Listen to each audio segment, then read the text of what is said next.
एक शिव भक्ति जब किसी जीव के हृदय में, किसी मानव के हृदय में प्रवेश करती है, तो वो शिव भक्ति कहीं ना कहीं व्यक्ति को पुनरपि जननम पुनरपि मरणम के प्रपंच से छुड़ा देती है और शिव से मिला देती है।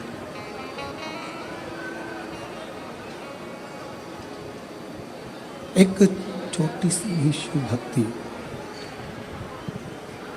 एक क्षण की भी शिव भक्ति व्यक्ति के जीवन को जन्म और मृत्यु के प्रपंच से छुड़ा बैठती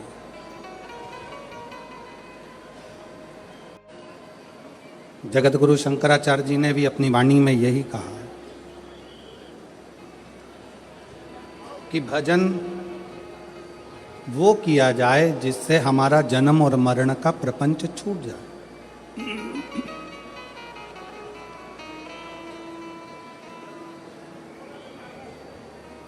यदि जन्म और मरण के प्रपंच में हम लोग फंसे हुए हैं और उससे बाहर ही नहीं निकल रहे हैं, उससे निकल ही नहीं पा रहे हैं, तो फिर हमारा इस संसार में जन्म लेना, इस संसार में मृत्यु लोक में आना, इस संसार में जन्म लेना बेकार।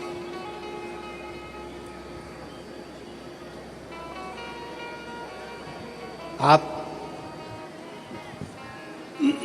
जितनी देर भगवान शंकर की भक्ति करें, थोड़ा क्लियर आवाज करिए, क्लियर, और प्रेशर बढ़ाओ थोड़ा। आप जितनी देर भगवान शंकर की भक्ति करें, ये विचार कर कर करें कि हम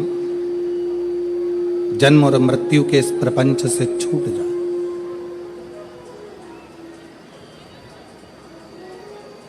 तिरासी लाख 99,999 योनियां काटने के बाद ये मानव की देह मिलती है,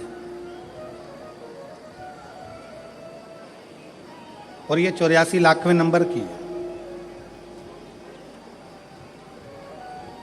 इसके बाद में फिर वापिस वही साइकिल घूमने लगती है, फिर पुनरपि जननम पुनरपि मरणम, फिर जन्म, फिर मृत्यु, फिर जन्म, फिर मृत्यु।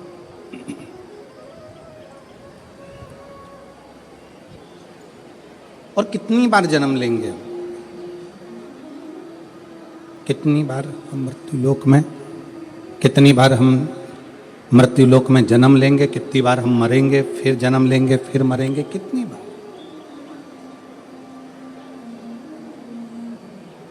कहा स्कंद पुराण में, नागर खंड में एक बड़ा सुंदर संवाद आता है।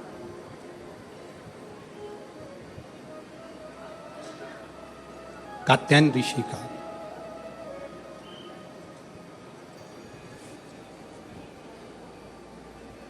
स्कंद पुराण के नागर खंड में कात्यायन ऋषि का चरित्र आता है कि कात्यायन ऋषि ने भगवान शिव और मां आद्य शक्ति की साधना करी।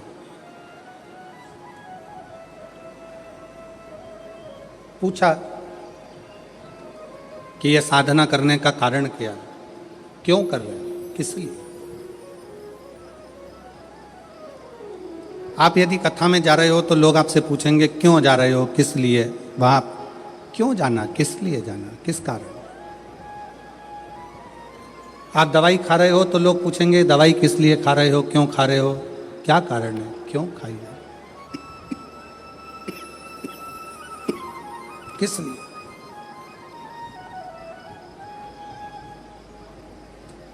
तो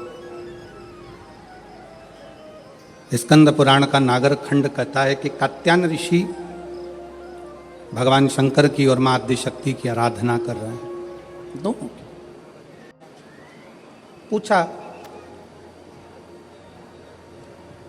देव ऋषि नारद ने आकर पूछा कि कात्यायन जी आप क्यों आराधना कर रहे हो, किस लिए।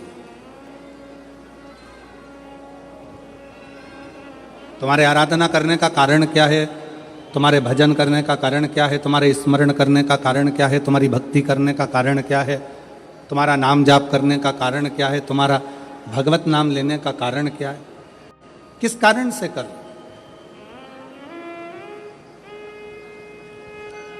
कात्यायन ऋषि बोले कि मैं बार बार जन्म ले रहा हूं, फिर मर रहा हूं, फिर जन्म ले रहा हूं, फिर मर रहा हूं, फिर मेरे प्राण छूट रहे हैं, फिर जन्म ले रहा हूं। ऐसा करते करते मेरे ना जाने कितने कितने जन्म निकल गए, पर मेरी गति नहीं हो पाई।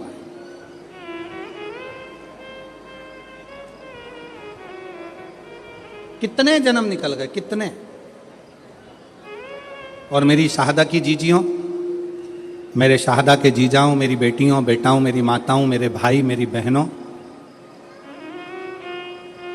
मेरे सखा, मेरे बांधव, एक बात बहुत सावधानी से स्मरण में लीजिएगा।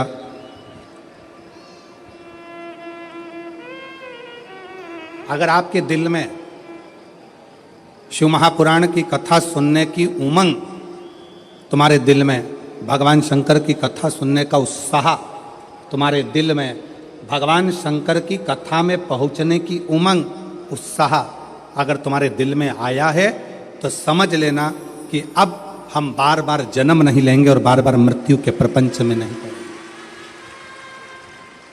अब हमें शिव मिल गया, अब हमें शंकर मिल गया, अब हमें शिव की प्राप्ति हो गई।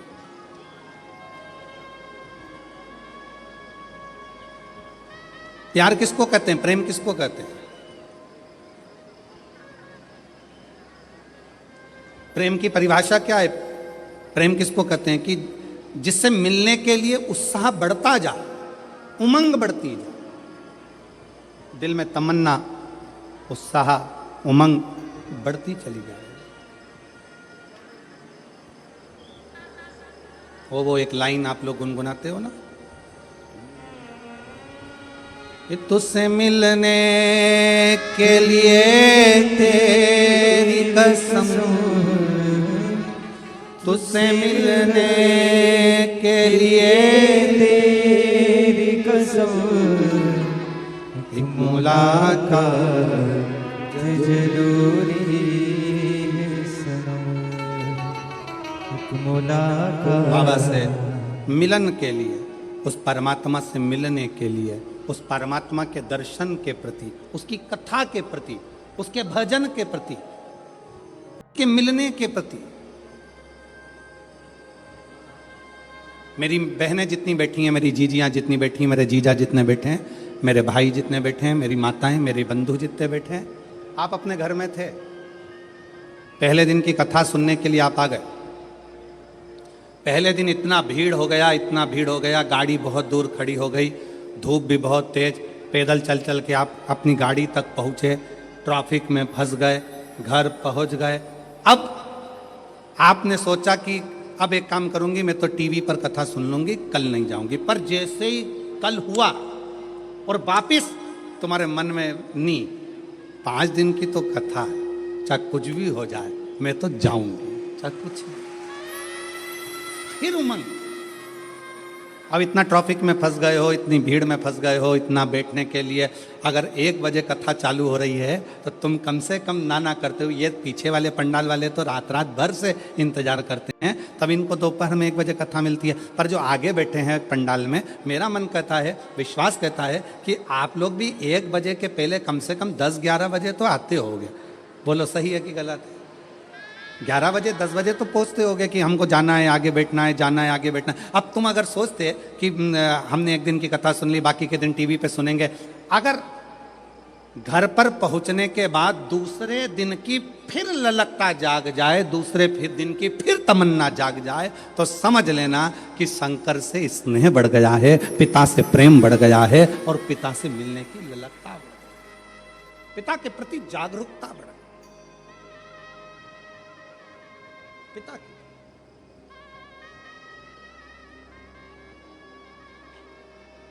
उससे मिलन की आस बढ़ गई, उससे मिलन की।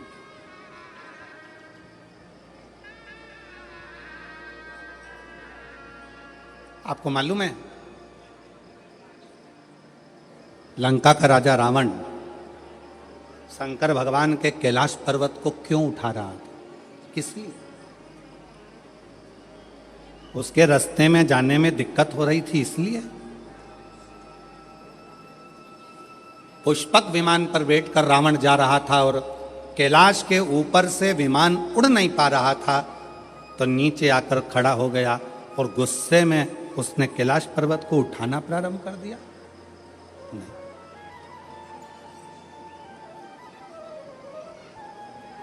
क्यों उठाना? रावण को क्या पड़ी थी जो कैलाश पर्वत को उठाने में लग गया? रावण को क्या पड़ी थी जो भगवान शंकर के शिवलिंग को लेकर लंका में जा रहा है और भगवान शिव के शिवलिंग में वजन बड़ा भूमि पर रखा बाबा वैद्यनाथ के रूप में स्थापित हो गया? क्या पड़ी थी?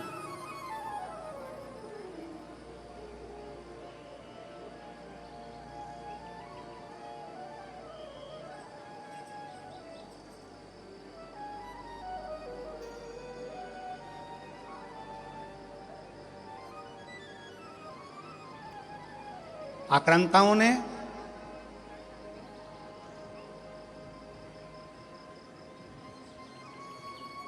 इन विधर्मियों ने सबसे ज्यादा अगर कोई मंदिर तोड़े हैं तो शंकर जी के तोड़े। आक्रांताओं ने, विधर्मियों ने सबसे ज्यादा आक्रमण अगर किसी मंदिरों में करा है तो वो शंकर जी के मंदिर पर करा, शिव मंदिर।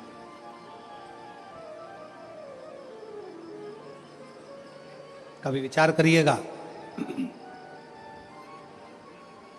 कभी स्मरण करिएगा आप, विचार करिएगा आप कि रावण में ऐसा क्या था कि रावण भगवान शंकर के कैलाश पर्वत को उठाने में लग गया, भगवान शंकर के शिवलिंग को ले जाने में लग गया। आखिर वो कैलाश पर्वत में, वो शिवलिंग में ऐसा क्या है जिसको वो उठाना चाहता है, जिसको वो उठा? क्या है?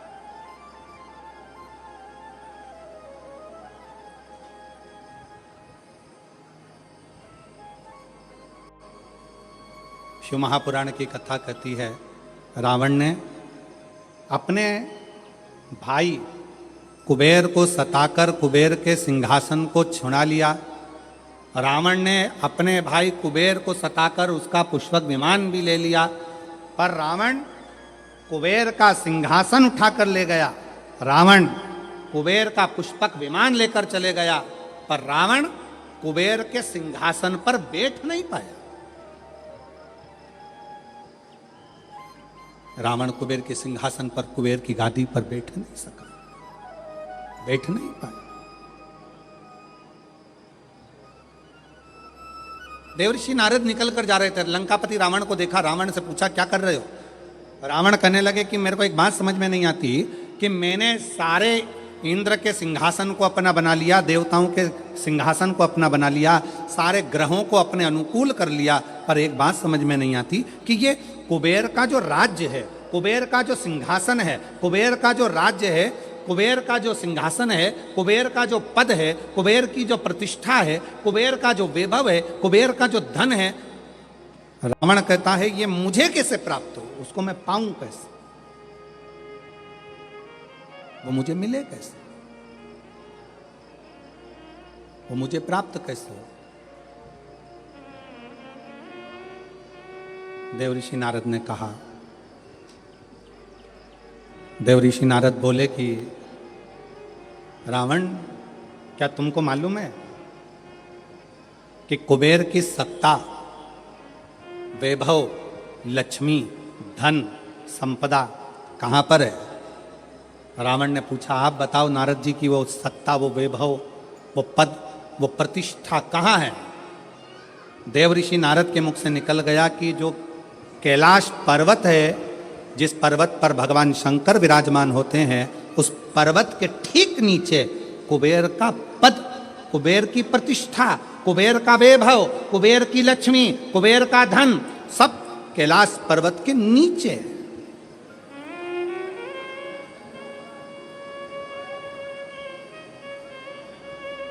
और एक बात बहुत सावधानी से स्मरण करिएगा, आप सबसे निवेदन है, जितने आस्था चैनल पर कथा सुन रहे हैं, जितने फेसबुक पर कथा सुन रहे हैं, जितने यूट्यूब पर कथा सुन रहे हैं और जितने इस पवित्र प्रांगण के अंदर बैठकर कथा सुन रहे हैं, आप सबसे निवेदन करेंगे कि कुबेर का पद, कुबेर का वैभव, कुबेर की प्रतिष्ठा, कुबेर का धन, कुबेर की लक्ष्मी सारी की सारी कैलाश पर्वत के नीचे है, अर्थात शंकर भगवान के चरणों में, शंकर भगवान के नीचे ये सारा धन, वैभव, प्रतिष्ठा सब दबी पड़ी हुई है।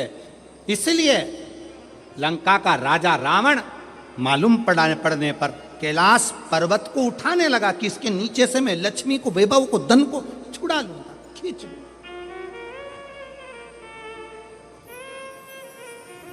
पर वो मिलता नहीं है, पर वो प्राप्त नहीं हुआ, पर वो मिला नहीं। फिर रावण ने विचार करा, रावण ने फिर विचार करा कि अगर ये कैलाश पर्वत नहीं उठ रहा तो मैं समय आने पर लंका में शंकर भगवान को लेकर जाऊंगा। शिवलिंग लेकर जाने लगा तो भी वो शिवलिंग आखिरी में इतना बोझ हो गया, इतना वजन हो गया कि उसको भूमि पर रख दिया, ले जा नहीं सकता। मेरी जीजियों, एक बात याद रखना, शंकर भगवान के चरणों में, भगवान शंकर के नीचे, भगवान शंकर के शिवलिंग के नीचे, भगवान शंकर के मंदिर में, शिवालय में, देवालय में, शिव महापुराण में, शंकर के चरणों में स्वयं वैभव, स्वयं लक्ष्मी, स्वयं धन, स्वयं प्रतिष्ठा सदा विराजमान रहती है। जब हम एक लोटा जल शंकर जी को चढ़ाते हैं, उस जल पर हाथ लगाकर थोड़ा सा जल उसमें से झेल कर लाते हैं, अपने घर के दरवाजे पर, दुकान पर, व्यापार पर, व्यवसाय पर, अपने वाहन पर जब हम वो जल छूटते हैं, उस जल को हम छिड़कते हैं, तो ये मान कर चलना कि आज नहीं तो कल एक ना एक दिन ऐसा आएगा कि भगवान के नीचे की चरण की वो लक्ष्मी तुम्हारे घर में प्रवेश जरूर करेगी और एक दिन तुम धनपति, वैभवपति बनोगे, बनोगे। और शंभु शरणे मांगू घड़ी रे घड़ी, दुख काटो दया करी न दर्शन आपो। शंभु शरणे मांगू घड़ी रे घड़ी, दुख काटो दया करी दर्शन आपो। शिव जी को एक लोटा जल चढ़ाना मतलब अपने दुख को समाप्त करना और सुख की राह खोल देना। ये शिव महापुराण की कथा कहती है। एक लोटा जल हमारे दुख को समाप्त करता है और सुख का मार्ग खोल देता।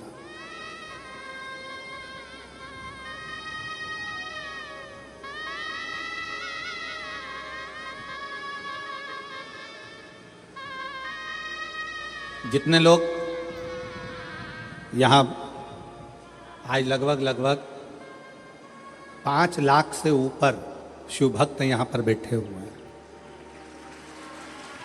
पंडालों की कैपेसिटी से ज़्यादा भरे पड़े, जितने अंदर उससे ज़्यादा बाहर अपना अपना चादर छाता लगा कर लोग बैठे हुए।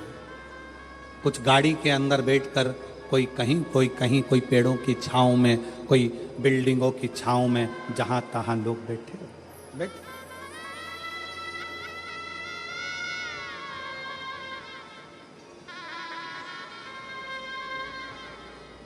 अब ईमानदारी से बोलो, अगर मेरा बाबा तुमको कुछ नहीं देता तो तुम इतने लाखों की संख्या में शहादा आते क्या?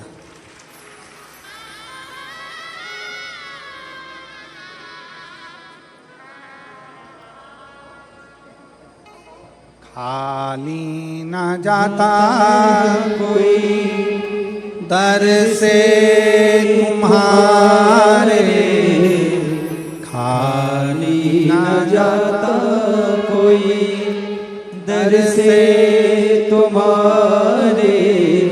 मैं भी खड़ी हूँ नदी पाए फंसा, अपने हृदय से लगा लो, गिरा जा रहा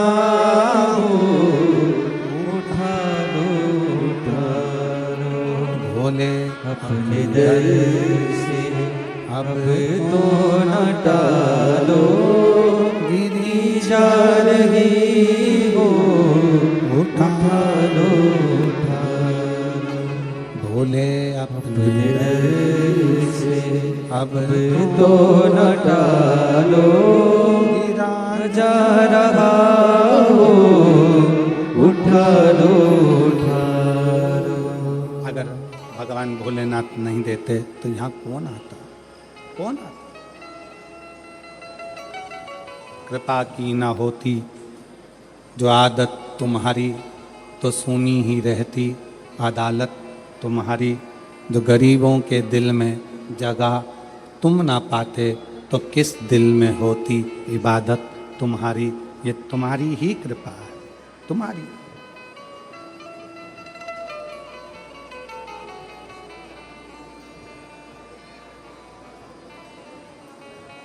लंका का राजा रावण कैलाश पर्वत को उठा रहा है। क्यों? उसको मालूम है कि इसके नीचे कुबेर का वैभव, कुबेर की सत्ता, कुबेर का आनंद, कुबेर की लक्ष्मी इसी के नीचे है। उठा रहा।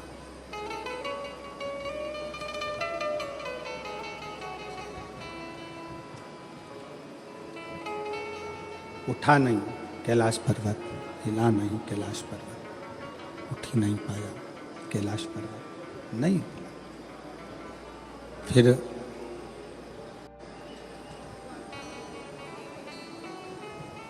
हार गया। जब नहीं उठा, हाथ दब गया, हार गया। फिर शिवलिंग को ले जाने की तैयारी करी, वो शिवलिंग भी नहीं उठा, वो शिवलिंग भी ले जा नहीं सका। वो शंकर भगवान का शिवलिंग भी ले जा नहीं पाया।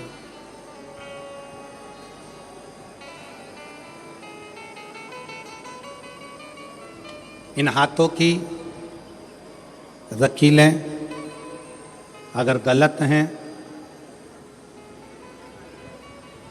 ज्योतिषी आचार्य ने कह दिया कि ये रेखाएं तुम्हारी गड़बड़ हैं, ये रेखाएं गलत हैं,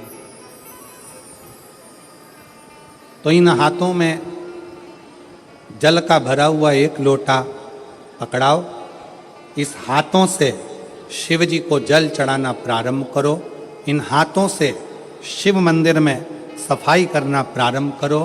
हाथों की रकीलें धीरे धीरे सुलझना प्रारंभ हो जाएगी और तुम्हारा जीवन श्रेष्ठ होगा, जीवन श्रेष्ठ होगा। ये भाग्य की रेखाओं में, ये भाग्य की रेखाओं में अगर कुछ गलत लिखा गया है, इसको शिव मंदिर में, शिवालय में, भगवान शंकर के चरणों में इस मस्तक को झुकाना प्रारंभ करें।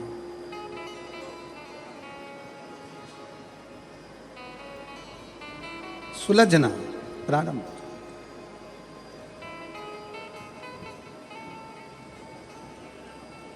पर उसमें सबसे मूल है अपने मन का संयम।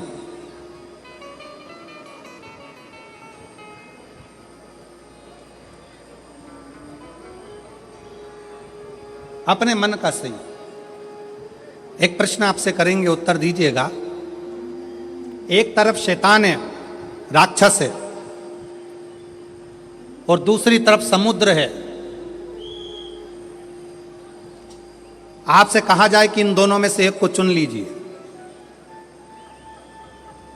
एक तरफ समुद्र है, दूसरी तरफ राक्षस शैतान है, आप क्या चुनोगे? उत्तर दो। एक तरफ समुद्र है, एक तरफ राक्षस है, शैतान है, वो उधर से बढ़ रहा है, समुद्र की लहरें इधर से बढ़ रही है। आप दोनों में से क्या चुनना पसंद करोगे? क्योंकि इधर भी मरना है, उधर भी मरना है।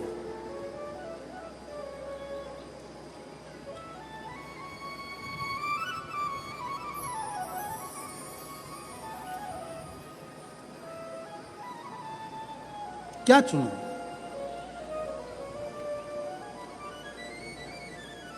तो हो सकता है आप में से आधे लोग कहें कि हम समुद्र को चुन लेंगे, कोई कहे हम राक्षस को, शैतान को चुन लेंगे। परशु महापुराण की कथा कहती है कि समुद्र कितना गहरा है ये आपको मालूम नहीं है, पर वो राक्षस, वो शैतान कैसा है ये आपको मालूम है। तो प्रयास करना कि वो राक्षस को चुनना श्रेष्ठ है, कि कम से कम ये राक्षस है ये हमको मालूम है, इसको कैसे डील करना है ये हमको मालूम है, ये कैसे इसको संभालना है ये हमको मालूम है। हम उस राक्षस को छोड़कर अगर समुद्र के पास जाएंगे, दिख तो अच्छा रहा है, लहरें भी अच्छी लग रही है, पर यह कितना गहरा होगा और कितनी गहराई में ले जाएगा और कब समाप्त कर देगा पता नहीं चल पाएगा, पता नहीं चल दिखेगा।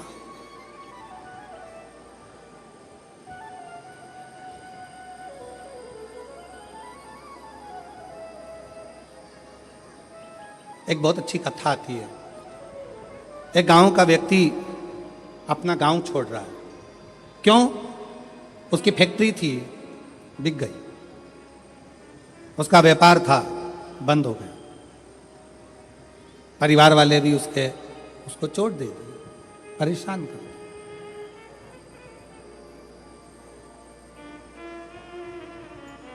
उसने प्लान बनाया कि अब मुझे इस गांव में नहीं रहना है, मुझे ये गांव छोड़ना है, मुझे गांव छोड़कर जाना है।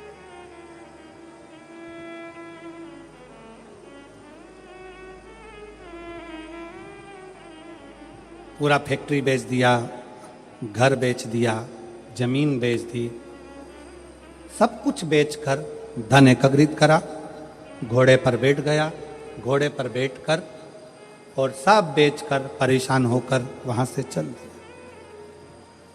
60 किलोमीटर दूर दूसरा गांव था, वहां पहुंच गया। गांव में जाकर देखा तो गांव के लोग आम के पेड़ के नीचे, पीपल के पेड़ के नीचे बैठे हुए हैं, बातचीत कर रहे हैं, सब आपस में बातें कर रहे थे। इस व्यक्ति ने अपना घोड़ा रोका, घोड़ा रोककर नीचे उतरकर उनके पास जाकर बैठा और बैठकर उसने पूछा, भैया एक बात पूछना चाहता हूं, क्या आप मुझे बताओगे? बोलो क्या बात पूछना है, क्या पूछना चाहते हो? भैया ये बताओ यहां के लोग कैसे?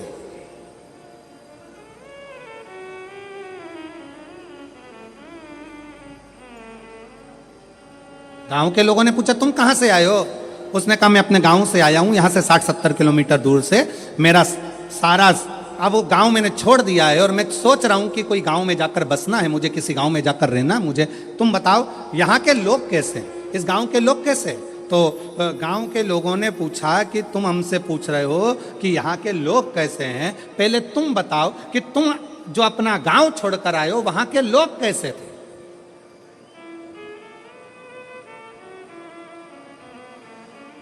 उस व्यक्ति ने कहा वहां हमारे गांव के लोग इतने दुष्ट, पक्के रावण, कंस की औलाद, इतने गंदे पूछो मत। झूठ, प्रपंच, बेईमानी, छल सब उसमें भरा हुआ।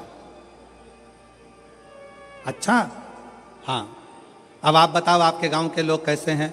तो उन्होंने कहा भैया तुम जो बोल रहे हो बिल्कुल वैसे की वैसे ही हमारे गांव के लोग भी हैं। अब उसने मन में सोचा कि अपना गांव का सामान बेचकर आया और यहाँ के लोग भी ऐसे ही हैं, तो क्या मतलब यहाँ रहने से? और आगे बढ़ा, 200 किलोमीटर दूर आगे जाने पर फिर एक गांव में पहुंचा। एक गांव में पहुंचा तो वहां पर लोग बैठे हुए थे, बातचीत कर रहे थे। ये उतर कर फिर गया, इसने जाकर पूछा क्यों भैया क्या बात है? गांव के लोगों ने पूछा तुम कौन हो? मैं 200 किलोमीटर दूर मेरा गांव था, सब कुछ बेचकर मुझे बसना है, कोई अच्छा गांव ढूंढ रहा हूं। अच्छा तो अब ये बताओ कि आपके गांव के लोग कैसे हैं? उसने कहा हमारे गांव के लोग, हाँ पहले ये बताओ कि तुम्हारे गांव के लोग कैसे थे? घोड़े पर बैठा हुआ व्यक्ति ने कहा मेरे गांव के लोग, हाँ। उसने विचार करा, भी पहले वालों को बताया ऐसा ऐसे थे, इसने अब अपनी बात को पलट दिया और यहां पर बोला मेरे गांव के लोग एकदम संत तुकाराम जैसे, मेरे गांव के लोग एकदम संत नामदेव जी जैसे, मेरे गांव के लोग मीराबाई जैसे, मेरे गांव के लोग तुलसीदास जैसे, मेरे गांव के लोग तो इतने धर्मात्मा, इतने पुण्यात्मा, इतने भजन करने वाले, इतना कीर्तन करने वाले, इतना मंत्र जाप करने वाले, मेरा गांव का लोग इतना सत्यवादी, पूछो मत। इतने में फिर इसने पूछा, अब बताओ तुम्हारे गांव के लोग कैसे हैं? तो सारे गांव वाले एक जैसे बोले, बस हमारे गांव के लोग भी तुम जैसा बता रहे हो ना, बिल्कुल वैसे की वैसे ही है। हमारे गांव के लोग भी धर्मात्मा है, हमारे गांव के लोग भी पुण्यात्मा है, हमारे गांव के लोग भी सत्कर्मी हैं, हमारे गांव के लोग भी संत तुकाराम जी जैसे हैं, हमारे गांव के लोग भी संत नामदेव जी जैसे हैं, हमारे गांव के लोग भी मीराबाई जैसे हैं। तब उस व्यक्ति के दिमाग में आया कि ये बिल्कुल सत्य है।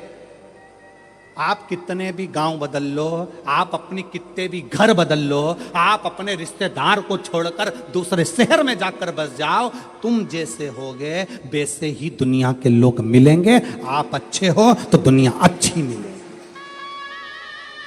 कितने बदलोगे?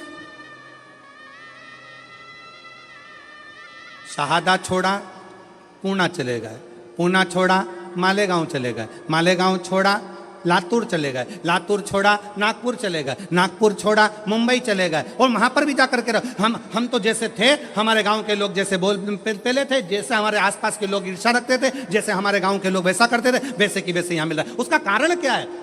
ना शहादा बुरा है, ना मालेगांव बुरा है, ना पुणे बुरा है, ना नागपुर बुरा है, ना भोपाल बुरा है, ना इंदौर बुरा है। बुरा कौन है? हमारी सोच कि हम दिन भर एक दूसरे में बुराइयां ढूंढते रहते हैं। मेरा पड़ोसी ऐसा, मेरा रिश्तेदार वैसा, मेरा देवर ऐसा, मेरी देवरानी ऐसी, मेरी जेठानी ऐसी, मेरा परिवार ऐसा, मेरा कुटुंब ऐसा, मेरा कबीला ऐसा। हम दिन रात अपने गांव में रहकर, अपने घर में रहकर भी हम दिन भर बुराई ढूंढते थे। तो तुम अच्छे से अच्छे बंगले में जाकर रह लो, वहां भी तुमको बुराई ही मिलेगी। तुम अच्छे से अच्छे 5 स्टार होटल में रह लो, वहां पर तुमको बुराई ही मिलेगी। और जब तुम्हारी आदत हो गई छोटे से घर में भी अगर तुम दिल बड़ा रखकर प्रेम के साथ रहते हो ना, तो तुम जहां रहोगे ना, वहां पर भी तुमको आनंद की अनुभूति होती रहेगी, प्रसन्नता मिलती रहेगी वहां पर।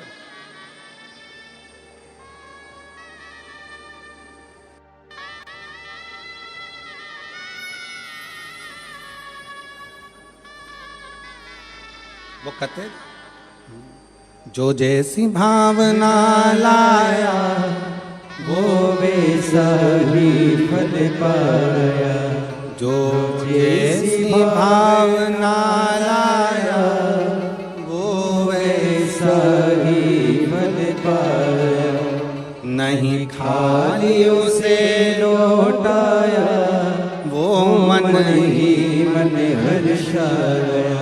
और कर दिया मारा माद काशी वाले ने, लुटा दिया भंडार काशी वाले ने, लुटा दिया भंडार काशी वाले। जिस भावना से, जैसी सोच लेकर, जैसा विचार रखकर, जैसा व्यवहार रखकर आप आओगे, वैसा सुख आपकी जिंदगी का एक पत्र है। देखिए,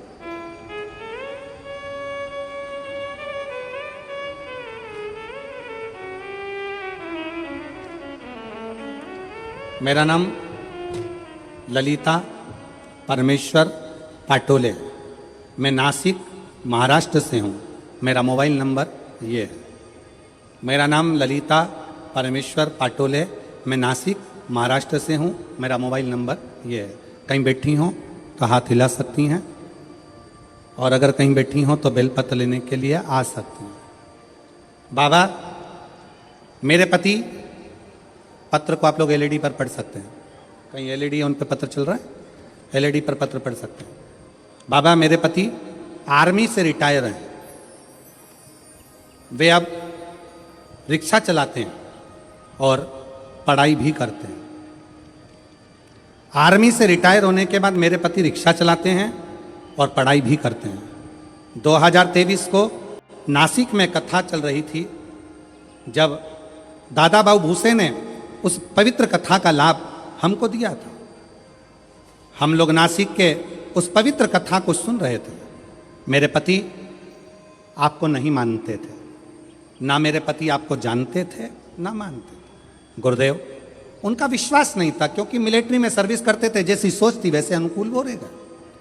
मैंने अपने पति से कहा आप भले कथा सुनने मत जाओ, मुझे पंडाल के बाहर छोड़कर आ जाओ। मेरे पति मुझे पंडाल के बाहर छोड़ने आते थे, चले जाते थे। तब वो तीसरे दिन पंडाल में भीड़ के वजह से रुक गए।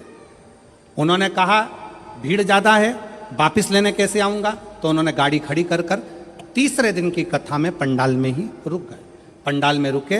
उस दिन धूलिया से एक औरत पैदल आई थी, उसे देखकर मेरे पति के आंखों में आंसू आए। बाबा सबकी सुनता है। उसने उस स्त्री से पूछा तुम पैदल चलकर धूलिया से नासिक आई हो, तुम्हें बाबा ने क्या दिया? उस महिला ने कहा मैंने जो मांगा था मेरे भोलेनाथ ने दे दिया, इसलिए मैं पैदल चलकर नासिक तक आई हूँ। नासिक तक आई हूँ। मेरे पति को लगा मैं आर्मी से रिटायर हूँ, अब रिक्शा चलाता हूँ, पर मेरी कोई सरकारी नौकरी नहीं लग रही है, मेरे बेटे की भी नौकरी नहीं लग रही है। आज कथा का तीसरा दिन है। आज मैं पृथ्वी पर बैठकर पंडाल में बैठकर बाबा से विनय करता हूँ, अगर कुबरेश्वर बाबा शंकर जी की कथा में अगर प्रबलता है तो वो मेरी भी नौकरी लगा दें और मेरे बेटे की भी लगा दें। गुरुदेव, बेटे का मेडिकल बार बार रुक रहा था, नासिक में उसका मेडिकल होने वाला था, और मेरे पति ने तीसरे दिन की कथा में बाबा से गुहार लगाई। लोग कहते हैं कि यह शिव महापुराण का पंडाल है। मेरे पति ने कहा वो सियोर वाला महाराज इतना दमदारी से बोलता है, मतलब शिव पुराण की कथा में शंकर खुद कथा करता है, अगर उसके सामने बैठकर बोला जाए तो बाबा सुनता जरूर है। मेरे पति ने गुहार लगाई और बाबा से प्रार्थना कर कर मेरे पति कथा सुनकर आ गए। जब पूरी कथा हो गई, कथा सुनकर हम लोग घर आए। घर आने के बाद मेरे बेटा एक एग्ज़ाम दे रहा था।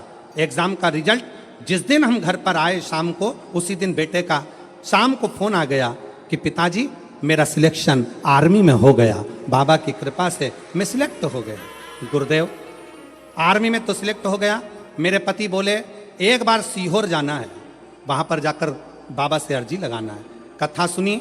15 दिन बाद सीहोर पहुँच गए। सीहोर में कंकर शंकर की पूजन कर कर कहा बाबा तूने मेरे बेटे की तो नौकरी लगा दी, बस मैं बचा हूँ, आर्मी से रिटायर हुआ हूँ, रिक्शा चलाता हूँ, तू मेरी और नौकरी लगा दे। बाबा की ऐसी कृपा हुई कि बाबा की कृपा से आज ऐसी करुणा, सीहोर से आने के बाद 3 महीना भी पूरा नहीं हुआ और बाबा की कृपा से मेरा बॉम्बे के अंदर मेरा सिलेक्शन जेल के प्रहरी के रूप में हो गया और मैं बाबा को यहाँ प्रणाम करने के लिए आया हूँ। मेरे बेटे की भी फोटो लगा रहा हूँ और मेरी भी फोटो लगा रहा हूँ, दोनों की लगा रहा हूँ। अब बेटे की फोटो देखो जिसका मिलिट्री में हुआ, और जेल प्रहरी के रूप में जिनका हुआ रिक्शा चलाते चलाते, उनकी भी फोटो उन्होंने खुद की लगाई। एक बार जोरदार ताली बजाकर साथ बताएं। एक लाइन अच्छी लिखी है, बोलो जरा लाइन को आप लोग बोलो एलईडी पर पढ़ के।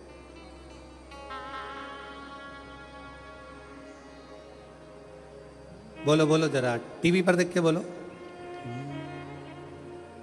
कब से खड़े हैं झोली पसार, क्यों ना सुने तू मेरी पुकार, मुझे तेरा ही सहारा है, मेरे भोले बाबा, मुझे तेरा ही सहारा है, मेरे भोले बाबा। कब से खड़े हैं झोली पसार, क्यों न सुने तू मेरी पुकार, मुझे तेरा ही सहारा है, मेरे भोले बाबा।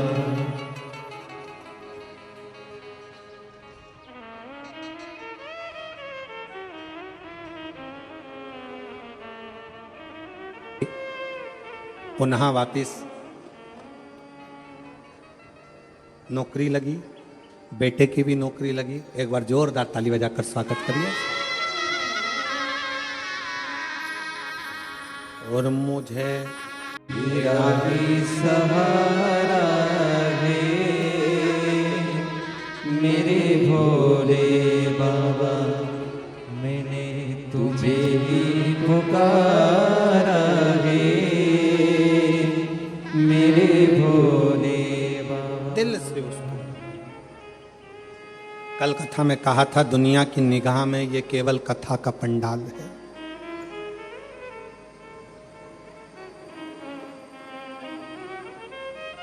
दुनिया की निगाह में केवल ये शिव महापुराण की कथा का पंडाल है, पर हम कहते हैं ये केवल कथा का पंडाल नहीं, आपकी किस्मत खोलने की चाबी का पंडाल है, जहां किस्मत खोलने की चाबी मिलती है।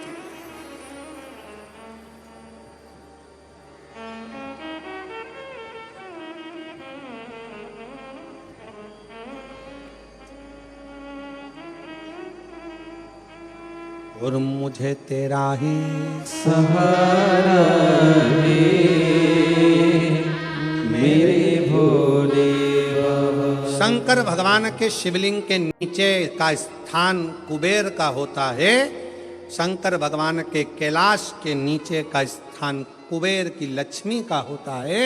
इसलिए प्रत्येक शिवालय में तुम्हारे घर में अगर छोटा सा भी शंकर का शिवलिंग है, तुम्हारे घर में अगर छोटा सा भी मट्टी का, पत्थर का, लकड़ी का, पीतल का, तांबे का, स्फटिक का, पारद का, जिसका भी तुम्हारे घर में अगर छोटा सा भी अगर शिवलिंग है, तो तुम्हारे घर में जहां शिवलिंग रखाता है, समझ लेना वहां लक्ष्मी बढ़ती चली जाती है, लक्ष्मी कम नहीं हो सकती, बढ़ेगी।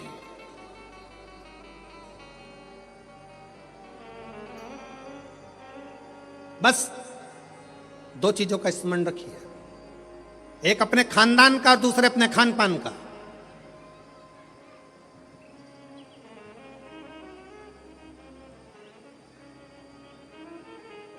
आपको मालूम है जब अंग्रेजों ने भारत पर हुकूमत करी है, तो उन्होंने विचार करा सबसे पहले कि करा क्या जाए, भारत के लोगों को अपना गुलाम कैसे बनाया जाए। तो उन्होंने सबसे पहला प्रयास करा कि इनके खानदान मिटाए जाएं। जो राजसी खानदान थे, जितने जितने राजा हुआ करते थे, उन राजाओं के रजवाड़ों को, उन राजाओं के घरानों को तोड़ने का प्रयास किया गया। पहले खानदान तोड़े हैं, और जब राजाओं के खानदान नहीं टूट पाए, जब राजघराने नहीं टूट पाए, फिर इन्होंने खान पान तोड़ा। खान पान क्या? गलत तरह का भोजन विदेश से बुलाते थे और भारत के लोगों को वो गलत तरह का भोजन कराते थे। भारत में रहने वाला सनातनी कभी भी नॉनवेज छूता नहीं था। भारत में रहने वाला भारतीय सनातनी कभी भी मांस का सेवन नहीं करता था, गलत व्यसन का सेवन नहीं करता था। वो तो ये अंग्रेजों ने तुमको गुलाम बनाने के लिए जब खानदान नहीं तोड़ पाए तो खान पान को तोड़ा है, तुम्हारे खाने का तरीका बदल दिया, तुम्हें वेज से नॉन वेज बना दिया, तुम्हें ले जाकर गलत भोजन में लगा दिया, गलत भोज।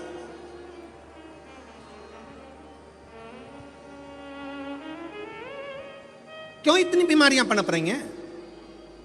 इतनी बीमारियां होने का कारण क्या है? और देखो, प्रकृति अपना रंग दिखाती है।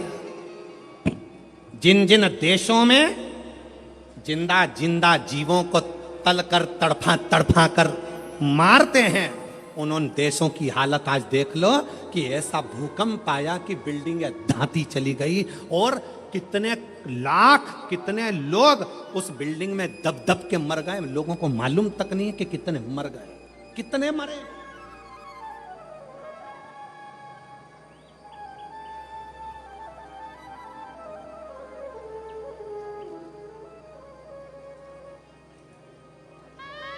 कितने। इसलिए निवेदन है, थोड़ा सा अपने आप को सुधारने का प्रयास करिए, थोड़ा सा, ज्यादा नहीं, थोड़ा सा।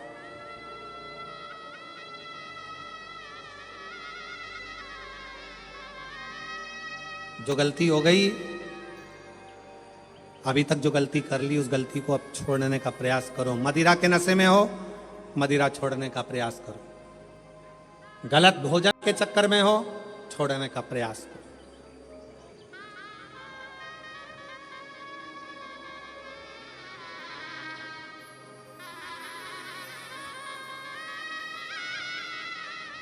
हम कहेंगे तो थोड़ा सा लोगों को बुरा लगेगा, पर सत्यता है, जब उम्र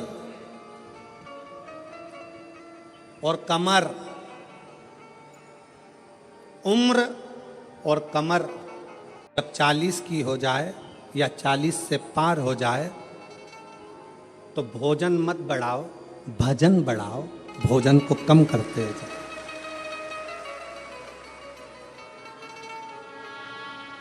जम के बोलो जरा, क्या उम्र और, अरे अरे अच्छे से बोलो, उम्र और कमर जब 40 की हो जाए तो भोजन की मात्रा नहीं बढ़ाना है, भजन की मात्रा बढ़ाना है। भोजन की मात्रा कम करो और भजन की मात्रा को बढ़ाते चलो, बढ़ाते चलो। विठल विठल विठला, बढ़ा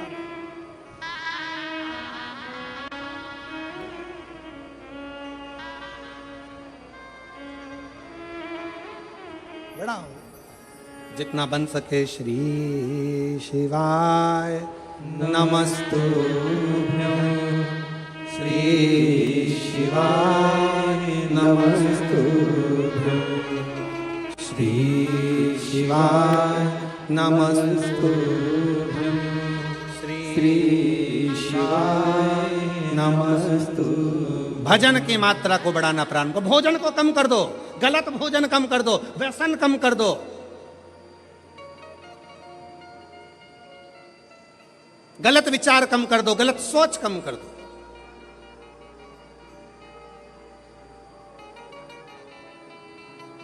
कल एक भैया प्रश्न कर रहे थे, गुरुजी भगवान विष्णु अपने शरीर पे राख नहीं लगाते, राखोड़ी नहीं लगाते, भस्म नहीं लगाते। भगवान ब्रह्मा अपने शरीर पर राख नहीं लगाते, भस्म नहीं लगाते, राखोड़ी नहीं लगाते। इंद्र नहीं लगाते। 33 कोटि देवता कोई अपने शरीर पर राख नहीं लगाता, भस्म नहीं लगाता। केवल शंकर जी क्यों लगाते? हमने उससे कहा इतनी सी बात तो तू तेरे घर वालों से पूछ लेता कि बर्तन को राख से क्यों मांजा जाता है। बोलो दी जी जी, जम के बोलो। बर्तन अच्छा है, साफ है, तो तुम उसको राख से मांजोगी क्या? जम के बोलो जरा। नहीं, बर्तन अच्छा है, साफ है, तो उसको आप राखोड़ी से मांजोगी, साफ करोगी? नहीं। बर्तन को राख से कब मांजा जाता है? जब उसमें थोड़ी सी झूठन लगने लगे तो बर्तन को राख से साफ किया जाता है। मेरे शंकर भगवान ने सबको प्रेरणा दी है कि लोभ, आसक्ति, तृष्णा, वासना और ये अपनों की झूठन जब अपने पर लगने लगे तो तन पर थोड़ी सी भस्म चढ़ा लेना चाहिए, तो ये झूठन दूर होती चली जाती है। ये झूठन दूर हो। ये संसार की झूठन है। ये लोभ, ये तृष्णा, ये आसक्ति, ये वासना, ये नाते, ये रिश्ते, ये कुटुंब, ये कबीले, ये वो झूठन है जो हमारे शरीर से लगती चली जाती है, लगती चली जाती है। इसको दूर करो।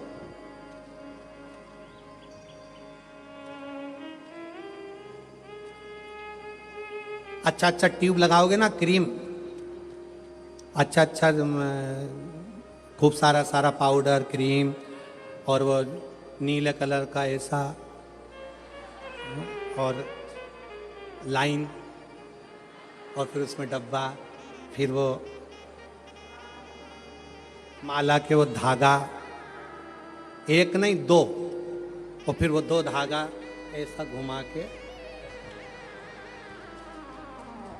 ऐसा करके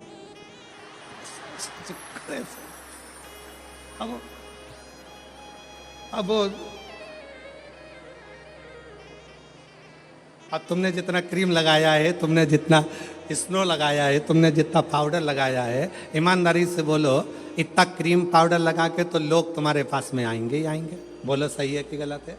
आएंगे। अगर शंकर भगवान तो पहले से ही इतने ब्यूटीफुल थे, पहले से इतने सुंदर थे, इतने सुंदर,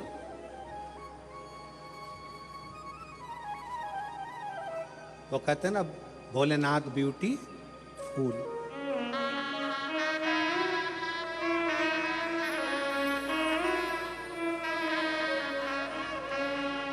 सिर पे गंगा लेवे कल्याण वो कर देवे, भोलेनाथ ब्यूटीफुल, जो नाम उसका लेवे भोले जी दर्शन देवे, भोलेनाथ ब्यूटीफुल। जो नाम शिव का लेवे कल्याण वो कर देवे, भोलेनाथ ब्यूटीफुल। इतने सुंदर तो शिव पहले से। और अगर भगवान शंकर मालूम पड़े और थोड़ा बहुत पेंटिंग पेंटिंग करके बैठ जाते तो ईमानदारी से बोलो 33 कोटि देवताओं के यहाँ जितनी देवियां हैं वो सब शंकर भगवान के चरणों के सम्मुख में बैठी रह जाती, सारी देवी, सारी देवी। शंकर भगवान ने कहा मुझे अपने पास में किसी को नहीं रखना, ज्यादा सुंदर रहूंगा लोग आएंगे, इसलिए शंकर भगवान ने भस्म को अपने तन पर धारण कर लिया कि यह संसार झूठा, ये परिवार झूठा, ये कुटुंब झूठा, ये नाते रिश्ते झूठे, ये सब झूठ है। इसलिए झूठन को दूर करने के लिए जैसे बर्तन पर राख लगी हो तो वो बर्तन पर लगी राख झूठन साफ कर देती है। मेरे शिव कहते हैं तन पर चढ़ी हुई भस्म ये संसार के झूठे लोगों को दूर कर देती है, झूठे लोग।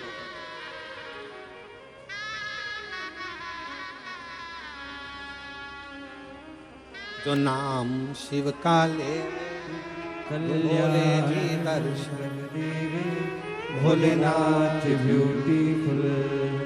शिव स्वयं तन पर भस्म धारण करते हैं, स्वयं।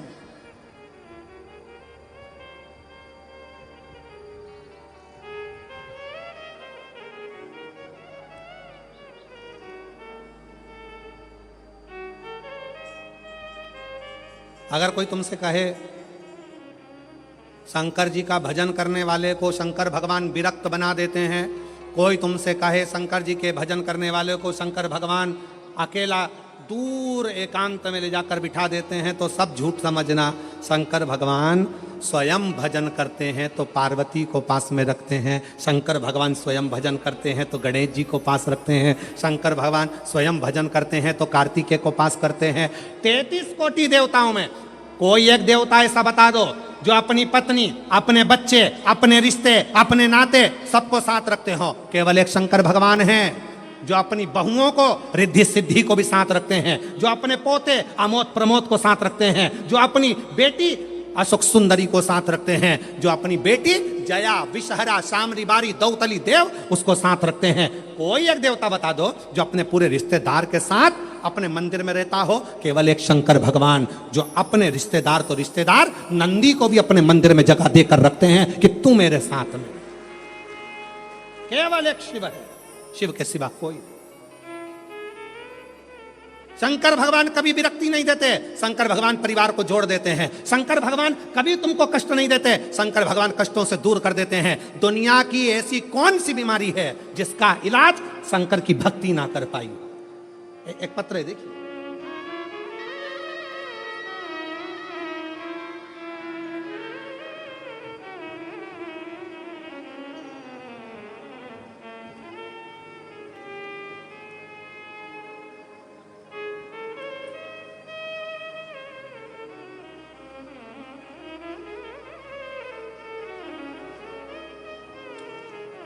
मेरा नाम गायत्री केशव केदारे है। मेरा मोबाइल नंबर ये है, गांव तेमबाहरा, आकोला, महाराष्ट्र की रहने वाली हूँ। कहीं हो बैठी हो तो हाथ हिला सकती हैं और बैठी हो तो बेलपत्र लेने के लिए आ सकती हैं। गायत्री केशव कन्हारे, मोबाइल नंबर ये, तुम्हारा गांव आकोला महाराष्ट्र। मैं श्री शिवाय नमस्तुभ्यं, मेरा नाम गायत्री केशव केदारे है। 2019 से परीक्षा दे रही हूं एमपीएससी की, तैयारी कर रही हूं पर मेरा सिलेक्शन नहीं हो रहा। तब पहली बार अपने रिश्तेदारों के कहने पर मैंने टीवी पर आपके बारे में सुना और मैंने शंकर जी की 1 लोटा जल चढ़ाना प्रारंभ किया।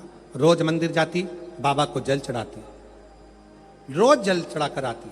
अभिषेक करने गई, शिव जी का कथा श्रवण करी, बाबा को विनय करा और आज बाबा की ऐसी कृपा हुई गुरुदेव, मैंने नंदुरबार में बाबा की कृपा से दर्शन किया और दर्शन करने के बाद वहीं पंडाल में बाबा से प्रार्थना करी कि बाबा कुछ भी हो, मेरी एमपीएससी की परीक्षा उत्तीर्ण हो जाए और मेरा सिलेक्शन हो जाए और मेरी सरकारी जॉब लग जाए। आज बाबा की कृपा से मैं बाबा को धन्यवाद देने के लिए आई हूं कि मेरा सिलेक्शन हो गया और मैंने उत्तीर्णता प्राप्त कर ली। बाबा को धन्यवाद देने के लिए मैं यहां पहुंचे। एक पत्र और देखिए, बड़ा सुंदर।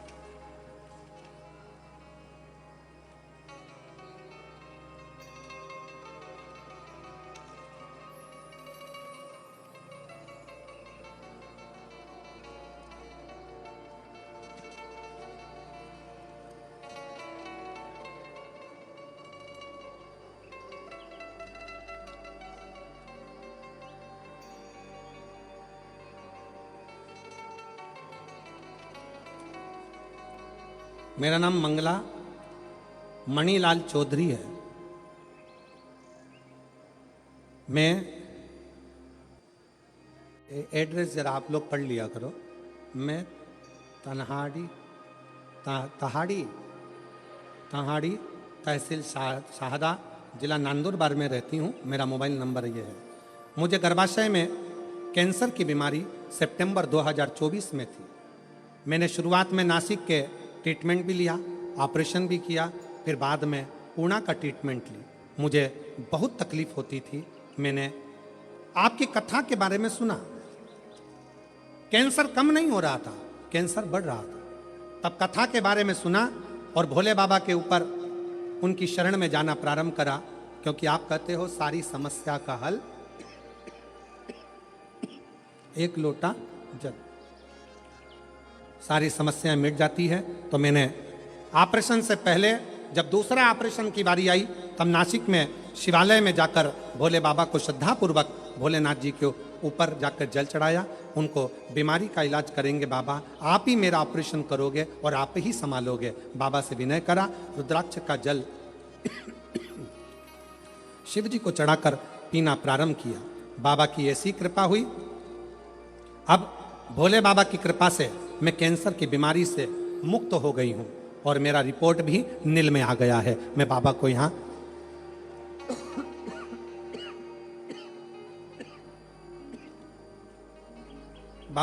धन्यवाद देने के लिए आई हूं। गला पकड़ रहा है माइक बहुत ज्यादा। बाबा को मैं यहां धन्यवाद देने के लिए आई हूं। कहीं बैठी हो तो एक बेलपत्र लेने के लिए आ सकती हो। शिव की भक्ति किसको कहते हैं? भगवान शंकर का गुणगान किसको कहते हैं? शिव का स्मरण किसको? शिव की उपासना किसको कहते हैं? शंकर भगवान की भक्ति किसको कहते हैं? शिव आराधना किसको कहते हैं?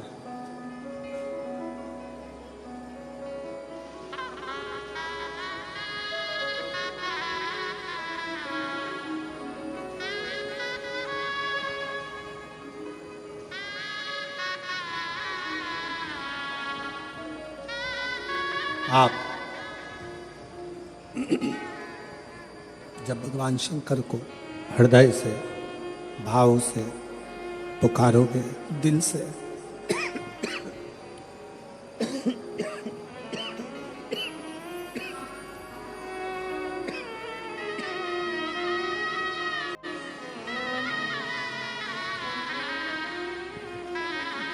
आप जब भगवान शंकर को दिल से, भाव से पुकारोगे, शिव स्वीकार करें, शंकर स्वीकार करें।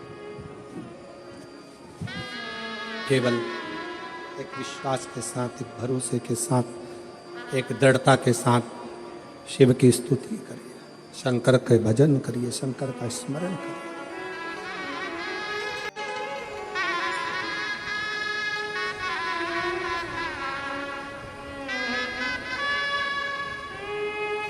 भगवान शिव का गुणगान, शिव का स्मरण, शिव की भक्ति जीवन को सुख देती है, आनंद देती है।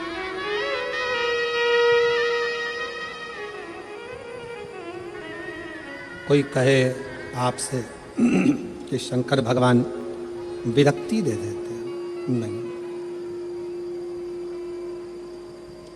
शिव तोड़ते नहीं है, शिव जोड़ते हैं, जोड़ते हैं।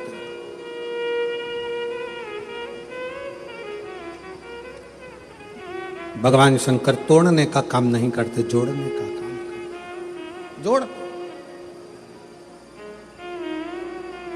अब वो आधारित है आपके विश्वास पर।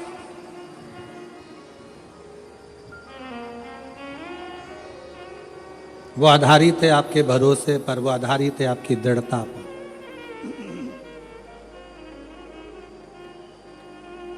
जो जैसी भावना लाया वो वैसा ही फल पाया, नहीं खाई उसे लौटाया वो मन ही मन हर्षाया, और कर दिया माला मान काशी वाले ने लुटा दिया भंडार काशी वाले ने। शिव झूठे संसार से मोह को हटाते हैं।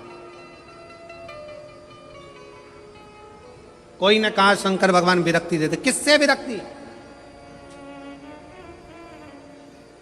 सावधान होकर सुनिएगा जरा, किससे विरक्ति?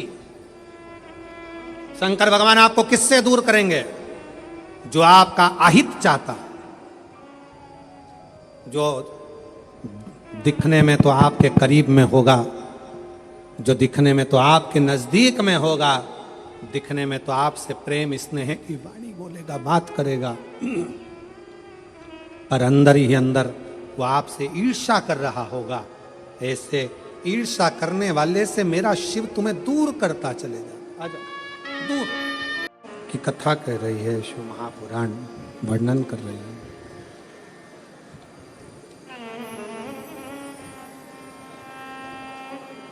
शिव अपने नजदीक में जो गलत गलत लोग रहते हैं उनको मेरा शंकर भगवान दूर करते चले जाता है।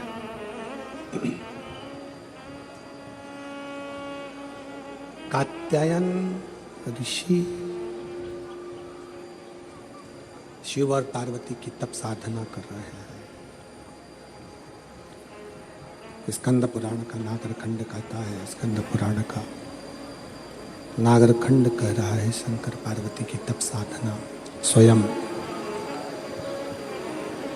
कात्यायन ऋषि कर रहे हैं। और शिव पार्वती की तप साधना कात्यायन ऋषि ने जब करी,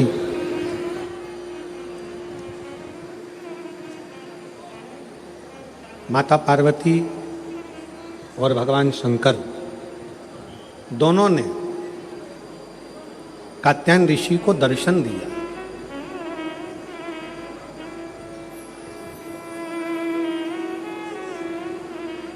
शिवजी ने भी दर्शन दिया और माता पार्वती जी ने भी दर्शन दिया, माँ जगत जननी जगदम्बा दुर्गा भवानी ने भी दर्शन दिया। दोनों ने दर्शन दिया। पूछा क्या चाहिए तुमको, क्या दिया जाए, क्या प्रदान किया जाए, बोलो क्या देती हो? कात्यायन ऋषि सबसे पहला वचन कात्यायन ऋषि ने भगवान शंकर और पार्वती जी से कहा कि मेरा ये जन्म और मरण का प्रपंच छूट जाए। स्कंद पुराण का नागरखंड रिटर्न की आवाज क्लियर करो और थोड़ा प्रेशर अंदर का बढ़ाओ। नागरखंड स्कंद पुराण का कहता है, नागरखंड वर्णन करता है स्कंद पुराण का कि कात्यायन ऋषि ने भगवान शिव जी से केवल जन्म और मरण का ये जो प्रपंच है इससे छूटना चाहा। इससे मुक्ति कैसे मिले? इस जन्म और मरण के प्रपंच से हम छूट कैसे जाए? जन्म और मरण के इस प्रपंच से हमारा छुटकारा कैसे हो, इससे छूटे कैसे? तो कहा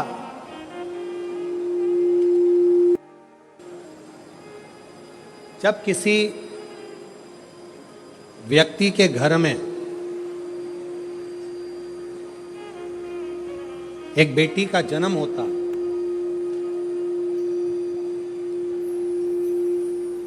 और बेटी की किलकारी, बेटी के पांव की खनक, बेटी के किलकारी पांव की खनक,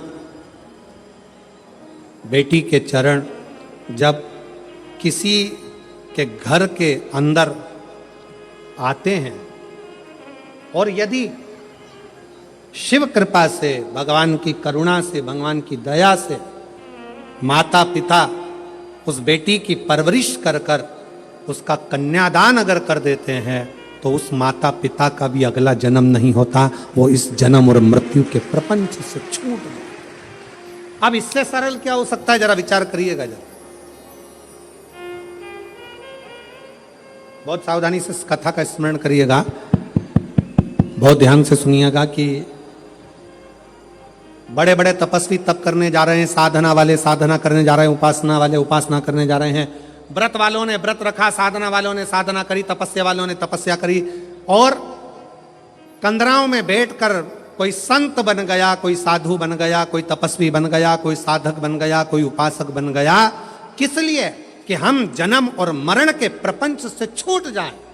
पर शंकर भगवान ने माता पार्वती की साक्षी में कात्यायन ऋषि से कहा कि जब किसी गृहस्थी के घर में एक बेटी का जन्म होता है और उस बेटी की परवरिश जब माता पिता करते हैं, बेटी के किलकारी जिसके घर में गूंजती है और बेटी के चरण जिसके घर में पड़ते हैं, और बेटी का जब कन्यादान होता है तब माता पिता फिर कोई जन्म नहीं लेते, वो माता पिता परमात्मा की शरणागति का सुख भोगते।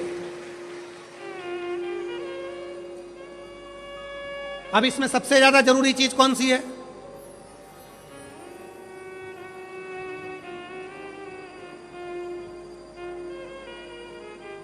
एक बहुत ध्यान देने वाला विषय है, थोड़ा ध्यान दीजिएगा। दक्ष प्रजापति के घर में 60 कन्याओं का जन्म हुआ। उसके बाद दक्ष प्रजापति भगवान से कह रहे हैं, देवी जी से कह रहे हैं, मां मेरे घर में एक लड़की और देना, एक बेटी और चाहिए मुझे। मां जगत जननी दुर्गा कहती है कि तेरे घर में बेटी कहां से आएगी, मैं खुद तेरे घर में बेटी बनकर जन्म लूंगी। सती आई। दक्ष प्रजापति ने शंकर जी का अपमान करा, दक्ष प्रजापति ने देवताओं का अपमान करा, दक्ष प्रजापति ने अपशब्द कहे, दक्ष प्रजापति ने गाली दी, दक्ष प्रजापति ने ताना दिया, दक्ष प्रजापति ने आड़ा टेढ़ा बहुत सारी बातें कही। अब दक्ष प्रजापति को तो नरक जाना, दक्ष प्रजापति को तो नरक भोगना था। पर दक्ष प्रजापति के घर में बेटियों का जन्म हुआ था, दक्ष प्रजापति ने बेटियों का कन्यादान किया था। इसलिए शंकर भगवान का अपमान करने के बाद भी दक्ष प्रजापति नरक नहीं भोगा है। दक्ष प्रजापति मरण, शीश कटने के बाद बकरे का मुख लग गया और बकरे का मुख लगने के बाद भी स्वर्ग भोगा है, वो दक्ष प्रजापति है, क्योंकि बेटी का जन्म ही प्रबल है।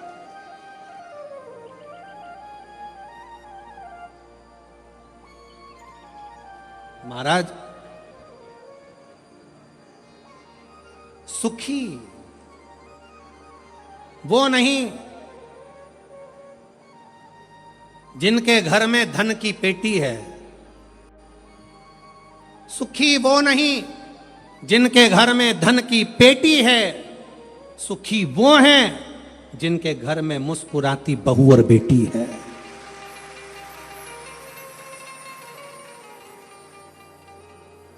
जिनके घर की बहुओं के चेहरे पर प्रसन्नता हो, जिनके घर की बेटियों के चेहरे पर मुस्कुराहट हो, समझ लेना कि उस घर में भले धन ना हो पर वो शंकर की कृपा उसके घर में सदा बनी हुई है, सदा।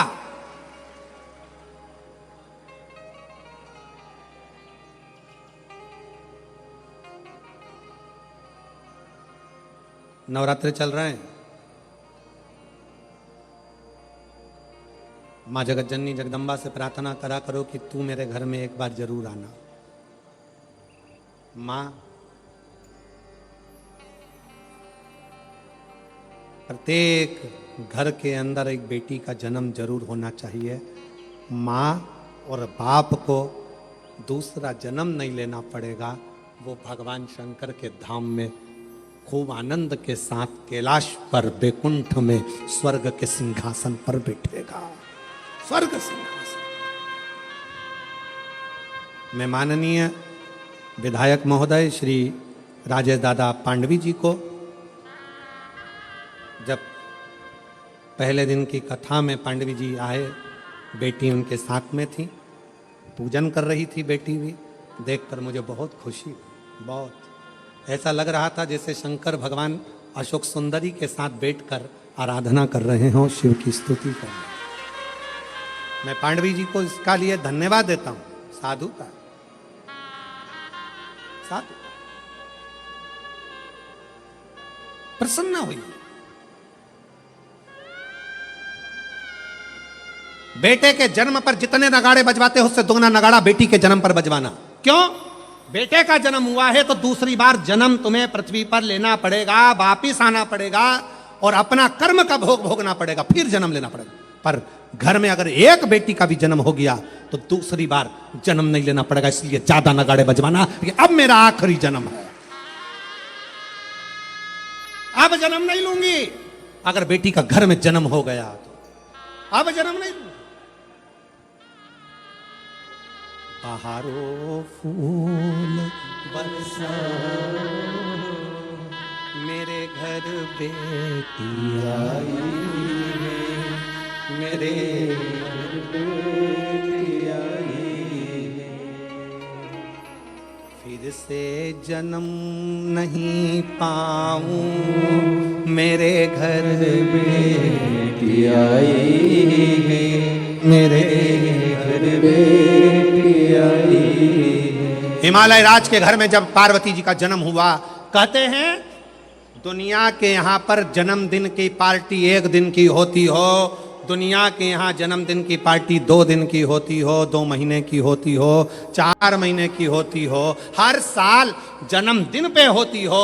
हिमालय राज के यहाँ जब तक पार्वती जी का कन्यादान नहीं हो गया तब तक रोज पार्वती जी के जन्म का उत्सव मनता था, प्रतिदिन प्रतिदिन।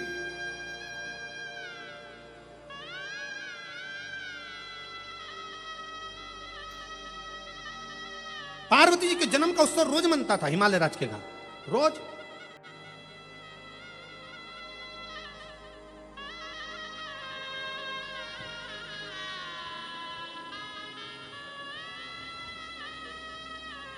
एक दिन इंद्र के मन में आया और इंद्र ने जाकर पूछ लिया हिमालय राज से, इतनी प्रसन्नता क्यों है?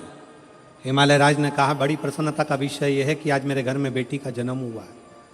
तो बेटी तो तुम्हारी 7 वर्ष की हो गई, जन्मदिन तो जब जन्म हुआ था तब मनाना था, तुम तो रोज जन्मदिन मनाते हो बेटी का, रोज जन्मदिन, प्रतिदिन। हिमालय राज ने कहा, शास्त्र कहता है एक बेटी जब घर में, रसोई घर में एक बेटी जब अपने घर के अंदर बैठकर भोजन करती है तो कहते हैं 1000 अश्वमेध यज्ञ का फल उसे प्रतिदिन प्राप्त होता रहता है, प्रतिदिन। अरे दुनिया वालों से पूछो कि नवरात्र में कन्या भोज क्यों कराते हो, दुनिया वालों से पूछो कि नवरात्र में बेटियों को क्यों ढूंढने जाते हो, दुनिया वालों से पूछो कि नवरात्र की अष्टमी और नवमी पर कन्या का पूजन क्यों करते हो। क्योंकि दुनिया वालों को यह मालूम पड़ना चाहिए कि देवी भागवत में लिखा है, एक कन्या एक बेटी जब किसी के घर में मुख झूठा करती है, एक बेटी एक कन्या जब किसी के घर में भोजन करती है तो उसके भंडारे कभी खाली नहीं रहते, इसलिए कन्या पूजन किया जाता है, इसलिए बेटी का पूजन किया जाता है।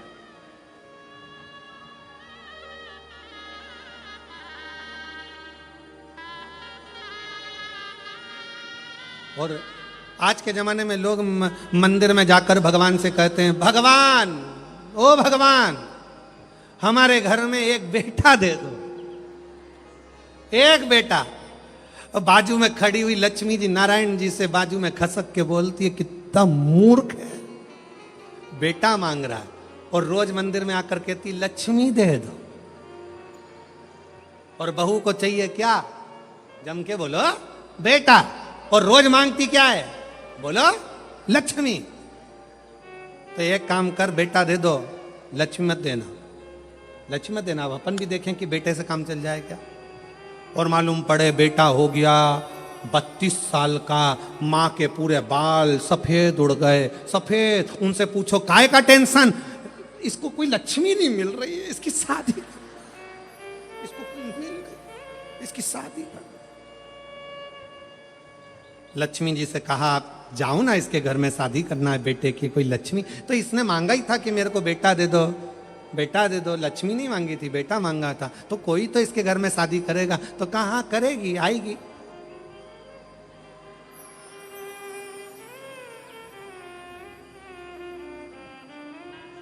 आएगी पावागढ़ वाली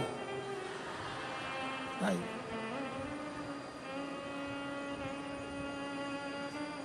तुलजा आई, इसके घर में आई,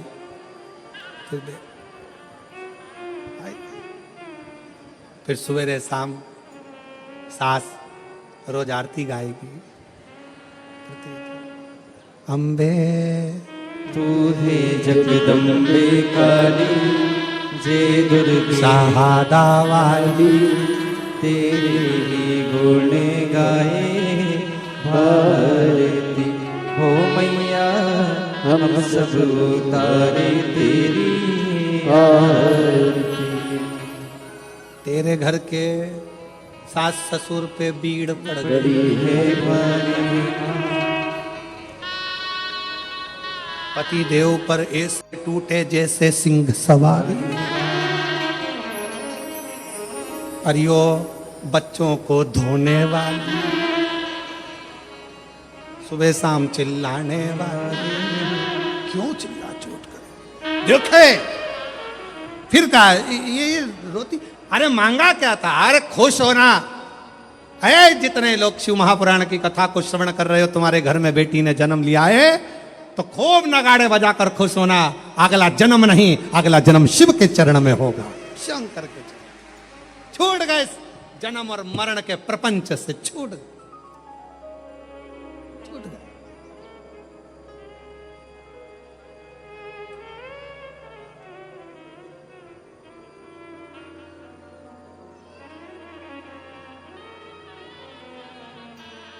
छूट गए, जन्म और मरण के प्रपंच से छुटकारा मिल गया। बेटी बेटी, बेटी।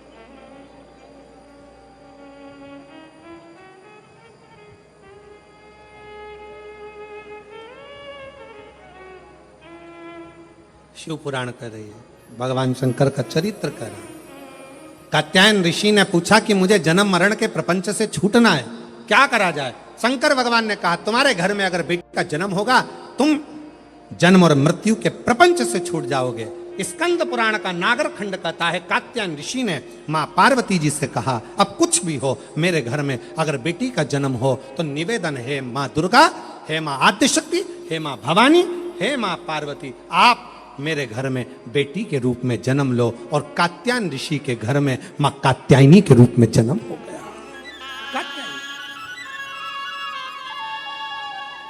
बोल कात्यायनी माता की। कात्यायन ऋषि के यहाँ कात्यायनी माता का जन्म हो गया, कात्यायनी माता का प्रागट्य हो गया, कात्यायनी माता की स्मरणता, कात्यायनी माता का भजन, कात्यायनी माता की कीर्ति। कात्यायनी माता बाल्य अवस्था से ही भगवान शिव की आराधना में लीन रहती है। कात्यायन ऋषि उनको देखते हैं।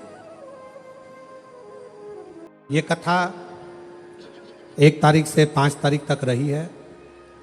11 अप्रैल से 17 अप्रैल तक रतनगढ़ राजस्थान में 1 बजे से 4 बजे तक शिव महापुराण की कथा रहेगी। रतनगढ़ वाले उसको सुनेंगे।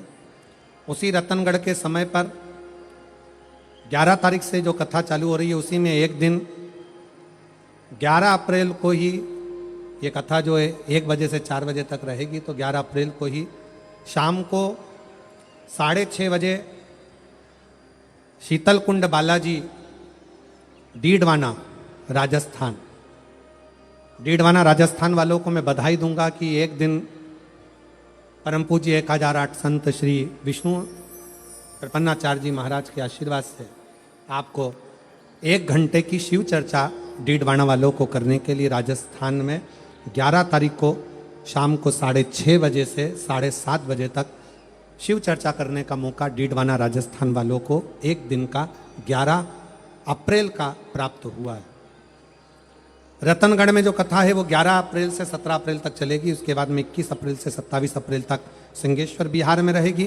फिर 1 मई से 7 मई जयपुर में रहेगी।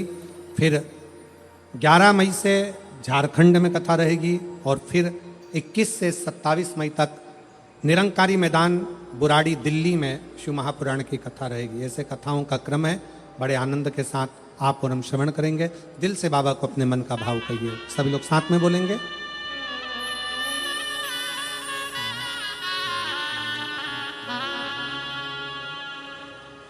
श्री शिवाय नमस्तु।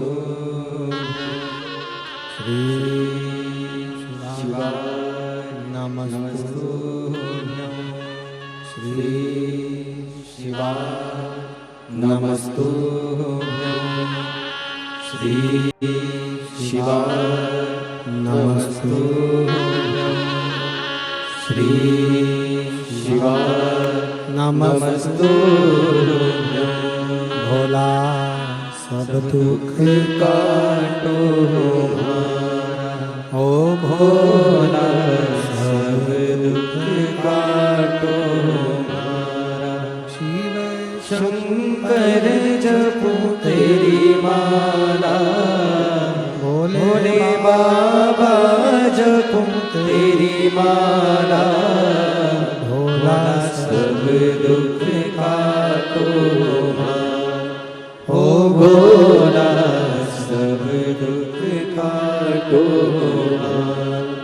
देश है मंगल मंगलकारी,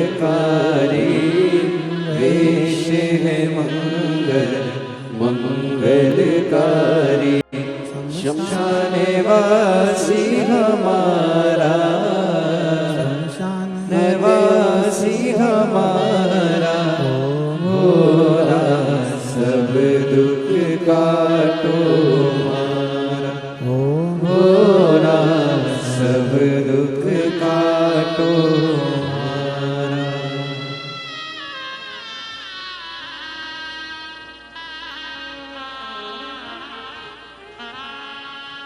बाबा देवादिदेव महादेव भगवान शिव घड़दानी त्रिकालदर्शी कैलाशी विनाशी भगवान शंकर त्रिपुंडधारी त्रिलोकी के नाथ कात्यायन ऋषि को मां पार्वती कात्यायनी बनकर प्रकट हुई।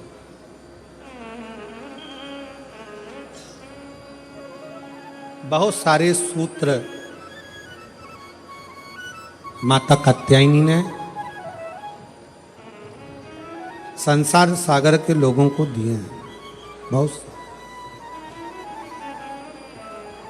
अपन सारे सूत्रों की बात तो नहीं करेंगे, पर 2 सूत्र माता कात्यायनी ने जो दिए हैं उसका स्मरण करें।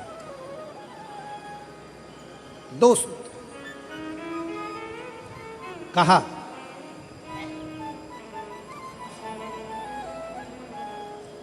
माता कात्यायनी ने कहा कात्यायन बाबा से, पिताजी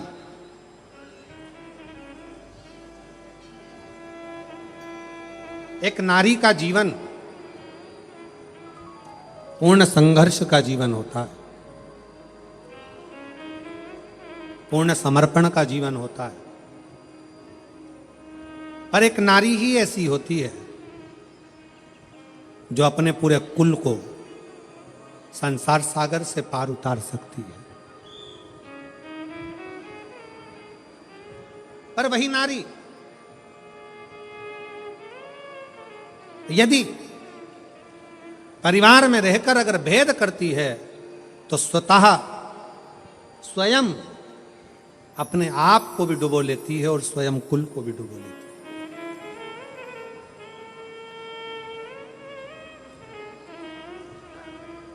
ध्यान देना, तुम्हारे घर में अगर 4 बहुएं हैं, 5 बहुएं हैं, 3 बहुएं हैं, 2 बहुएं हैं, 6 बहुएं हैं, सास का सबसे बड़ा कर्तव्य होना चाहिए कि इन बहुओं में कोई भेद नहीं होना चाहिए। कोई भेद, मेरी बड़ी अच्छी कि छोटी अच्छी, कि मंजली अच्छी कि संजली अच्छी, मेरी बड़ी बहू ज्यादा अच्छी है कि छोटी बहू ज्यादा अच्छी है।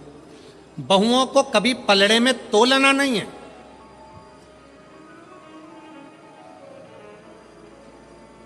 जिस घर की सास बहुओं को पलड़े में तोल लेती है कि मेरी ये अच्छी है कि ये बुरी है, कि ये अच्छी कि वो बुरी, उस सास का बुढ़ापा आखिरी में रोते रोते निकलता है। कभी मत तो 4 बहुएं, चारों अच्छी हैं, 3 बहुएं, तीनों अच्छी हैं, 5 बहू, पांचों अच्छी हैं, 2 बहू, दोनों अच्छी हैं। कभी ना तो आपकी दृष्टि में रखो, मेरी बड़ी बहू मुझे सम्मान दे रही है, छोटी बहू सम्मान दे रही है, मंजली बहू सम्मान दे रही है, आपकी दृष्टि में हो। पर जनमानस के सामने ये बात कभी ना आए, किसी रिश्तेदार के सामने ये बात ना आए कि मेरी बड़ी अच्छी कि छोटी अच्छी, कि बड़ी बुरी कि छोटी बुरी, कि कौन कैसा, ये भेद कभी मां के मन में ना। और दूसरा सूत्र मां कात्यायनी का अपने अंदर उतारिएगा। दूसरा सूत्र भी बड़ा प्रबल है। मां कात्यायनी अपने पिता कात्यायन जी से कहती हैं, पिताजी, एक लड़की अपने 2 कुल को तारती है, एक मायके का, दूसरा ससुराल का, पर एक लड़की के लिए सबसे बड़ी जरूरत की उसकी बुद्धि में, ये चित्त में होना चाहिए कि जितना चिंता वो अपने मायके की करती है, उससे 1.5 गुनी ज्यादा चिंता उसको अपने ससुराल की भी होना चाहिए। जितनी चिंता वो अपने ससुराल की करे उतनी मायके की करे, मायके की और ससुराल की करे, पर मायके से विवाह होने के बाद 1.5 चिंता ससुराल की। मां कात्यायनी कात्यायन ऋषि से कहती हैं, पिताजी, जब एक लड़की, उसका जीवन कोरा है, उसकी चित्तवृत्ति कोरी है, कभी वो अपनी सास से नहीं मिली, कभी वो अपने ससुर से नहीं मिली, कभी अपने पति से नहीं मिली, कभी अपने देवर जेठ से नहीं मिली, उसका जीवन कोरा रहता है। कात्यायन ऋषि से कात्यायनी जी कर रही हैं, उसका जीवन कोरा है। उस कोरे जीवन में उस कन्या को, उस स्त्री को, उस नारी को चाहिए कि पिता से जितना स्नेह हो उससे 1.5 स्नेह उसके ससुर से हो, भाई से जितना स्नेह हो उससे 1.5 स्नेह उसके देवर और जेठ से हो, जितना स्नेह अपनी सगी बहन से है उससे 1.5 स्नेह देवरानी और जिठानी से हो, और जितना स्नेह मेरे अपने मायके से है उससे 1.5 स्नेह अपने ससुराल से हो। उसकी चित्तवृत्ति। आज परिवार टूट रहे हैं। कात्यायनी माता की लोग पूजन जरूर करते हैं, पर कात्यायनी माता के विचारों को अपने अंदर नहीं रखते। अदालत में जितने केस प्रॉपर्टी के नहीं हैं, अदालत में जितने केस कत्ल के नहीं हैं, अदालत में जितने केस कोई फालतू नहीं है, उससे 4 गुना ज़्यादा केस आज अदालत में केवल तलाक के हैं कि तलाक लेना है। कारण क्या? उसका कारण केवल एक है कि आप दोनों को सम लेकर नहीं चल पा रहे हो। मायके की प्रियता ऐसी बढ़ती है कि ससुराल बुरा लगने लगता है। मेरी बहन तो ऐसी थी, मेरे पिताजी तो ऐसे थे, मेरा परिवार तो ऐसा था। ठीक है, आपका परिवार श्रेष्ठ है, बहुत अच्छा है, बहुत ध्यान रखने वाला है, पर जो ललाट में परमात्मा ने लिख कर दिया है, इसको नकार तो नहीं सकते हो। इसको भी अपनाना पड़ेगा, अपना बनाना पड़ेगा, स्नेह करना पड़ेगा, इसको भी अपना बनाकर इसके साथ रहना पड़ेगा। माना बेकार मिल गया कुछ, मान लो बेकार मिल गया, तो क्या आप उसको स्वीकार नहीं करोगे? हो सकता है तलाक ले लोगे, और तलाक लेने के बाद जैसा अभी मिला है इससे भी जोरदार सिंदूर चढ़ा हुआ भेरू मिल गया तो कौन सा फर्क? विचार करिए। इसलिए जो मिला, माता कात्यायनी कात्यायन बाबा से कहती हैं, दोनों का सांझा बनाकर चलना। घर में रहने वाली स्त्री, घर में रहने वाली माँ, घर में रहने वाली बहू, घर में रहने वाली बेटी, घर में रहने वाली सास, घर में रहने वाली दादी, घर में रहने वाली ये एक नारी, दोनों का सांझा बनाकर जब चलती है तो वो अपने कुल को, अपने परिवार को उन्नति की ओर लेकर जाती है और यश प्राप्त करती है, यश प्राप्त करती है। ये श्रेष्ठता बोल बम का नारा है, जम के बोलो कल्याण तुम्हारा है। बोल बम का नारा है, सारी समस्या का हल श्री शिवाय भगवान शंकर की अविरलता धारण करी। अविरल शिव तत्व महाराज, समय आया भगवान श्री गणेश जी महाराज का सुंदर आनंदमय प्रागट्य हुआ है। भगवान श्री गणेश जी महाराज पधार रहे हैं, जोरदार ताली बजाकर स्वागत करिए।